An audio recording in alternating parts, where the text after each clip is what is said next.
네, 안녕하십니까. 열린정부 서밋 인터넷 상호 접속과 표현의 자유 2.0 세션을 시작하도록 하겠습니다. 인터넷의 상호 접속은 망 중립성이라는 원리를 통해서 이루어지고 있습니다. 망 중립성은 표현의 자유 2.0이라고 부를 수 있는 상황을 지지하고 있습니다. 즉, 과거에는 100만 명의 사람에게 자신의 메시지를 전달하기 위해서는 100만 통의 전화비와 또 100만 개의 우표가 필요했습니다. 하지만 인터넷 시대가 되어서는 100만 명이 아니라 1000만 명, 1억 명에게도 거의 무료 비용을 들여서 자신의 메시지를 전달을 할 수가 있습니다. 이렇게 된 이유는 망중립성이라는 원칙에 따라서 상호 접속이 이루어지고 있기 때문입니다. 망중립성은 망을 제공하는 망사업자들이 자신이 처리하는, 전달하는 데이터 패킷에 대해서 차별을 하지 않을 것을 요구하는 원칙으로 잘 알려져 있습니다. 하지만 가장 중요한 차별금지 원칙 중에 하나는 전송료를 데이터 전달에 대해서 돈을 냈는가 내지 않았는가에 따라서 차별을 해서는 안 된다는 것입니다. 즉, 돈을 냈다고 해서 데이터를 전달해주고 또는 돈을 냈다고 해서 데이터를 더 빨리 전달해주는 그런 방식으로 서비스를 운영해서는 안 된다는 것입니다. 그 원칙이 있기 때문에 인터넷에서는 수백만 명, 수천 명, 심지어 수억 명에게 자신의 글뿐만 아니라 영상이 전달되더라도 그 영상을 올린 사람은 그 비용에 대해서 거의 아무런 비용을 내지 않는 상황이 된 것이고, 그래서 우리는 이것을 표현의 자유 2.0이라고 부르는 것입니다. 열린 정부는 오픈 거버먼트 파트너십은 인터넷의 성공에 크게 의존하고 있습니다. 인터넷이 있기 때문에 정부가 수많은 사람들의 목소리를 한꺼번에 들을 수가 있고 또 수많은 사람들에게 정보를 한꺼번에 제공을 할 수가 있습니다. 그리고 그 정보는 일방적으로 제공되는 것이 아니라 모든 국민들이 다른 국민들이 어떤 이야기를 하는지 동시에 들을 수 있고 또 정부도 국민들이 하는 이야기를 들으면서 거기에 대응하는 또 정보를 제공할 수 있는 그런 열린 정부의 이상적인 소통 방식은 망중립성이 지켜지는 상호 접속이 있기 때문에 가능한 것입니다. 그런데 우리나라에서는 바로 이 상호 접속에 있어서 망 이용료 또는 데이터를 망에 통과시키는 비용에 대한 논란이 진행이 되고 있고 또 망 이용료를 부과하는 것을 법으로 의무화하는 그런 법이 논의가 되고 있습니다. 망 중립성이 지켜지는 상호 접속 하에서는 그와 같은 비용은 없어야 되는 것이 맞습니다. 인도네시아에서도 이것과 비슷한 법이 논의가 됐었습니다. 다행히 시민 단체들의 참여에 의해서 그 법이 변형된 상태로 통과가 됐습니다. 그래서 오늘 이 자리에서는 앞으로 열린정부운동이 아시아 지역에서 올바르게 정착하도록 하기 위해서는 올바른 인터넷 상호 접속이 이루어져야 된다라는 생각에서 한국과 인도네시아의 사례에 대해서 얘기를 들어보도록 하겠습니다. 그래서 그 얘기를 들어보기 전에 왜 망중립성 하에서는 인터넷에 접속만 하면, 즉 각 지점에서 인터넷 접속 서비스를 받기만 하면 그 다음에 데이터를 전송하는 것은 무료인지 이 망 이용료를 부과해서는 안 된다는 것과, 또는 돈을 냈는지에 따라서 데이터 전송에 있어서 차별을 해서는 안 된다는 원칙과 망 중립성이 어떤 관계가 있는지를 살펴보는 동영상을 잠시 시청을 하고 곧바로 발표를 시작하도록 하겠습니다.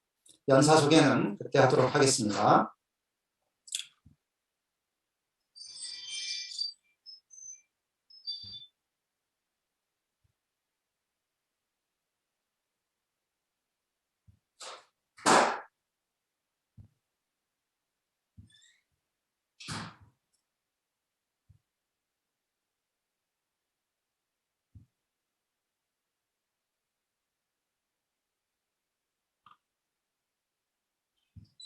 오픈넷입니다. 오늘 저희가 다룰 주제는 바로 인터넷의 작동 원리입니다. 인터넷은 이제 우리의 삶에 하루라도 없으면 살 수가 없는 가장 중요한 기반이 되었습니다. 우리가 매일 궁금한 걸 검색하는 웹브라우저, 심심할 때 보는 커뮤니티 사이트와 유튜브, 친구들과 하는 실시간 게임의 뒤편에는 언제나 인터넷이라는 커다란 네트워크가 작동하고 있습니다. 그리고 이런 인터넷의 가장 강력한 장점은 가격입니다. 가령 당장 해외여행을 갔을 때 로밍폰으로 국제전화를 걸려면 수십만 원이 들겠지만, 인터넷 기반 보이스 메신저나 화상통화를 할 경우 저렴한 인터넷 접속료를 제외하면 무료입니다. 옛날에는 100만 명에게 나의 메시지를 전달하려면 수백만 원, 수천만 원어치의 전화나 우표값을 써야 했지만, 지금은 1억 명이 내 메시지를 보게 해도 공짜입니다. 과연 이런 마법은 어떤 이유로 발생하는 걸까요? 이를 이해하기 위해서는 전 세계 수많은 컴퓨터들이 어떻게 연결되는지 그 원리를 이해할 필요가 있습니다. 자, 한번 두 개의 컴퓨터가 서로 통신을 하는 상황을 가정해 봅시다. 통신을 위해서는 두 개의 컴퓨터가 서로 연결이 돼 있어야겠죠. 두 개의 컴퓨터를 연결한다면 오직 한 개의 케이블만 필요하지만, 만약 네 개의 컴퓨터를 연결한다면 6개, 그리고 5개의 컴퓨터를 연결한다면 10개의 케이블이 필요합니다. 즉, 연결할 컴퓨터의 수가 증가할수록 필요한 케이블 역시 그 제곱으로 증가하기 마련이죠. 여러 대의 컴퓨터들이 하나의 선으로 연결되어 서로 소통하는 종전의 기술을 이더넷이라고 하는데, 이걸로는 전 세계 수십억 명의 사람들을 연결할 수는 없습니다. 바로 이런 문제를 해결하기 위해 인터넷이 등장했고, 그 핵심에는 라우터가 있습니다. 앞서 말한 이더넷마다 라우터가 하나씩 있습니다. 일반 컴퓨터들이 외부 네트워크와 소통을 할 때는 반드시 라우터를 거치게 되고, 덕분에 모든 컴퓨터들이 직접 연결되어 있지 않아도 서로 패킷을 주고받을 수 있습니다. 이렇게 작은 네트워크들 수십만 개가 라우터를 통해 서로 연결되며 네트워크들 간의 네트워크라는 의미의 인터네트워크, 즉 인터넷이 작동하게 됩니다. 물론 이렇게 패킷을 주고받기 위해서는 컴퓨터에 주소가 있어야겠죠. 그래서 인터넷에 연결된 모든 컴퓨터는 IP 주소라는 고유한 값이 있습니다. IP는 인터넷 프로토콜, 즉 인터넷을 위한 규약이라는 의미입니다. 각 라우터는 다른 라우터가 보내고자 하는 데이터의 전송 단위, 즉 패킷의 종착점 IP 주소를 확인하고 이웃들 중 종착지에 더 가까운 라우터에게 이를 전달합니다. 또 그렇게 전달받은 이웃은 다시 종착지에 좀 더 가까운 이웃에게 패킷을 보내고요. 이런 일련의 과정들이 종착지에 패킷이 도달할 때까지 계속되죠. 이렇게 모든 라우터들이 다른 라우터가 발신한 메시지를 보고 도착지 주소를 향해 옆으로 한 칸씩만 전달해주기만 한다면 라우터들이 서로 직접 연결되지 않더라도 서로 자유롭게 정보를 보낼 수 있겠죠. 정리하자면, 만약 5개의 라우터를 직접 연결할 때는 자신들끼리만 연결해도 총 10개의 케이블이 필요했겠지만 서로 전달해주는 인터넷 프로토콜 덕분에 이제는 4개의 케이블만 있어도 됩니다. 또 전세계 인터넷에 연결된 라우터가 100개라고 했을 때 이들을 모두 연결하기 위해 4,950개의 케이블 대신 라우터들이 서로 메시지를 전달해준다는 약속만 있다면 99개로도 충분합니다. 이처럼 인터넷이 매끄럽게 적용하는 데에는 망중립성의 원칙이 중요하게 작동합니다. 망중립성이란 인터넷에서 패킷을 전달하는 데 있어 차별이 없어야 한다는 원칙을 말합니다. 각 라우터가 발신자가 되기도 하고 수신자가 되기도 하는데 도착지를 향한 옆칸으로의 패킷 전달에 대해서는 서로 별도의 돈을 받지 말고 조건도 걸지 말자는 것이죠. 그래서 망중립성 하에서 누구든 인터넷에 연결하는 접속료만 내면 그 이후로는 비용과 조건 없이 정보를 주고받을 수 있습니다. 바로 이 덕분에 우린 해외여행을 갔을 때 인터넷에 접속만 돼 있다면 보이스 메신저를 쓰든 영상통화를 하든 무료로 서비스들을 이용할 수 있습니다. 무료로 동영상을 올리고 수백만 명이 볼 수 있게 합니다. 그런데 라우터를 설치하고 연결하려면 기술도 있고 자본도 있어야 합니다. 이 작업을 통해 수익을 얻는 업체를 망사업자 혹은 인터넷 서비스 제공자, 즉 ISP라고 합니다. 이들은 수많은 기업들과 개인들을 라우터로 서로 연결해줄 뿐 아니라 그렇게 만들어진 국내 네트워크를 다시 해외의 라우터들과 연결시켜줍니다. ISP가 고객들에게 받은 인터넷 접속료, 즉 설치비와 유지비는 다시 해외의 상위 ISP와 접속하는 비용을 내는 데도 사용됩니다.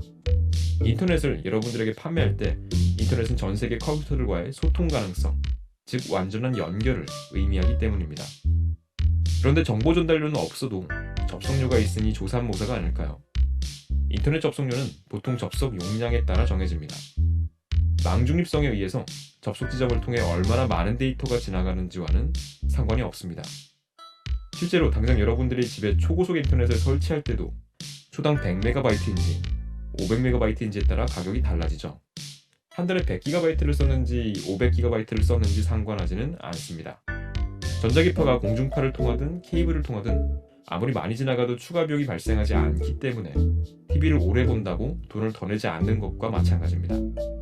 한 이웃 라우터에게 정보를 받아서 도착 주소에 더 가까운 또 다른 라우터에게 이를 전달하는 수고 정도는 모든 라우터가 무료로, 그리고 차별 없이 하자는 망중립성의 개념은 이렇게 인터넷의 마법을 가능하게 했습니다. 하지만 최근에 망사업자들이 인터넷에 컨텐츠를 제공하는 업체들에게 정보 전달료, 즉 망이용 대가를 받겠다는 주장을 하고 있는데요. 좀 더 자세한 내용을 알아보기 위해 다음 영상에서는 망이용 대가가 왜 망중립성에 반하는지 좀 더 자세히 알아보겠습니다.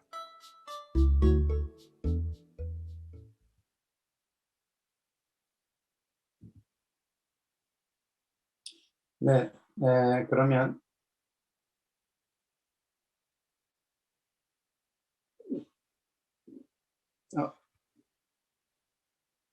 잠깐만요.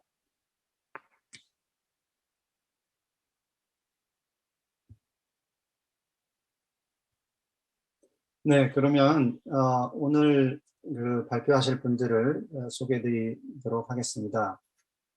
우선 마이클 넬슨 카네기 국제평화재단 선임연구원 오셨습니다. 손 들어서 인사해 주시기 바랍니다. 그리고 알리사 스탈작 클라우드 플레어라는 그 유명한 CDN 기업이죠. 기업의 공공정책 총괄을 맡고 계신 알리사 스타작 부사장님 오셨습니다.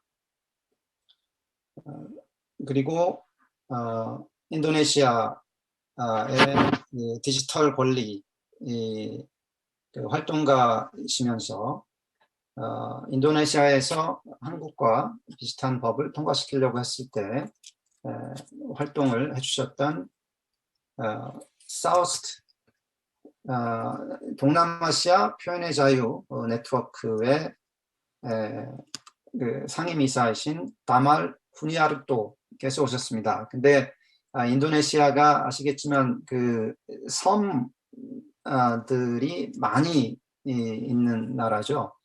지금 인터넷 접속이 좋지 않은 곳에 계셔서 지금 사진으로만 비디오를 보여주실 수는 없고 사진으로만 음성으로만 연결하고 사진을 띄워놓은 상태로 발표를 하실 예정입니다. 그리고 김현경 서울과학기술대학교 교수님께서 한국 분이라서 마지막으로 발표 순서를 드릴 겁니다. 그러면 각 발표자분들은 10분씩 발표를 해주실 거고요.